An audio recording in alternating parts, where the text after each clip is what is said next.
Sir என் கதையை சொல்கிறதுக்கு ஒரு நிமிஷம் கொடுங்க சார் ப்ளீஸ். பராசக்தி ட்ரெயிலில் வெளியானதுலேருந்து எல்லா பக்கமும் அறிஞர் அண்ணா பற்றின பேச்சு தான். இப்போ படம் ரிலீஸ் ஆனதும் தமிழ்நாட்டை ஆண்டு அண்ணா இன்னைக்கு சோசியல் மீடியாவையும் ஆண்டுட்டு இருக்காரு. ஆனால் இது மட்டுமே அண்ணா இல்லை.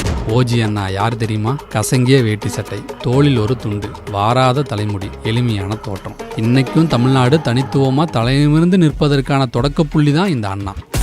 அண்ணா முதலமைச்சராக இருந்தது வெறும் 22 மாதங்கள் தான். ஆனால் அவரோட இறுதி ஊர்வலத்தில் 1.5 கோடிக்கும் அதிகமான மக்கள் பங்கெடுத்து அது கின்னஸ் உலக சாதனையில் இடம்பெற்றுச்சு. அன்றைய தமிழ்நாடு மக்கள் தொகையே 4 கோடிக்கும் குறைவு தான். 1935 பெரியாரை சந்திச்சது, 1938 முதல் இந்திய எதிர்ப்பு போராட்டத்தில் கலந்து சிறைக்கு போனது, 1939 நீதி கட்சியின் பொதுச் செயலாளர் ஆனது, 1949 பெரியாரை பிரிந்து திமுக ஆரம்பித்தது, 1957 62 தேர்தல்களில் போட்டியிட்டு படிப்படியாக வென்று 1967 ஆட்சியை பிடித்தது என ஒரு சில வரிகளில் அண்ணாவை விளக்கிட முடியும். ஆனா அது மட்டுமே அண்ணா இல்லை. நான் ஒரு திராவிடன், என்னை திராவிடன் என அழைத்துக் கொள்வதில் பெருமைப்படுகிறேன் என்று மாநிலங்களவையில் முழங்கியவர் அண்ணா.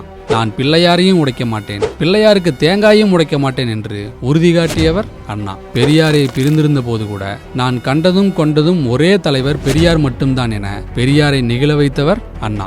அதிகமான மக்கள் பேசுவதால் இந்திதான் ஆட்சி மொழியாக இருக்க வேண்டும்னா இந்தியாவில் மயில்களை விட காக்கைகளின் எண்ணிக்கையே அதிகம். ஆனால் நமது தேசிய பறவையாக மயிலை வைத்திருப்பது ஏன் என்று டெல்லியை அலறவிட்டவர் அண்ணா. பஞ்சாயத்து சமிதி, ஊராட்சி ஒன்றியமானது, காரிய கமிட்டி, செயற்குழு ஆனது, மந்திரி, அமைச்சரானது, அக்கிரசேனர், அவைத்தலைவரானது, சட்டசபை, சட்டப்பேரவையானது எல்லாமே அண்ணாவால் தான். அரசர்களையும் தெய்வங்களையும் மூடக்கருத்துக்களை மட்டுமே சுமந்து வந்த திரைத்துறையில் 1949 அண்ணாவின் கதை வசனத்தில் வெளியாகி முதலாக சாமானிய மனிதர்களை பற்றி பேசி புரட்சியை ஏற்படுத்திய திரைப்படம் வேலைக்காரி. 1938 முதல் இந்திய எதிர்ப்பு போராட்டம், 1953 மும்முனை போராட்டங்களை தொடர்ந்து 1965 காலகட்டத்தில் நடந்த இந்திய எதிர்ப்பு போராட்டம் தான் அண்ணாவை முதலமைச்சர் அரியணையில் அமர வச்சது. இந்த இடத்துக்கு வர அண்ணா போட்ட உழைப்பு 30 ஆண்டுகளுக்கு மேல. சுயமரியாதை திருமணத்திற்கு சட்ட அங்கீகாரம், சென்னை மாகாணத்திற்கு தமிழ்நாடு பெயர், இருமொழி கொள்கை என குறுகிய நாட்களில் அண்ணா செய்த வரலாற்று சம்பவங்கள் ஏராளம். எனக்கு பின்னால் ஆட்சிக்கு வருபவர்கள் இவற்றையெல்லாம் மாற்றலாம் என நினைத்தால் ஒரு அச்சம் வரும். அந்த அச்சம் இருக்கிற வரை அண்ணாதுரை தான் இந்த நாட்டை ஆள்கிறான் என்று பொருள் என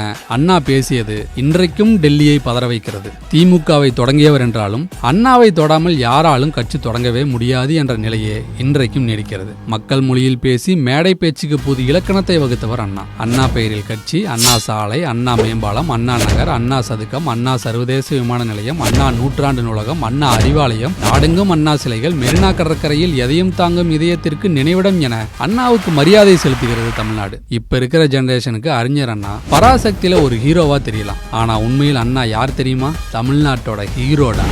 பரவட்டும்.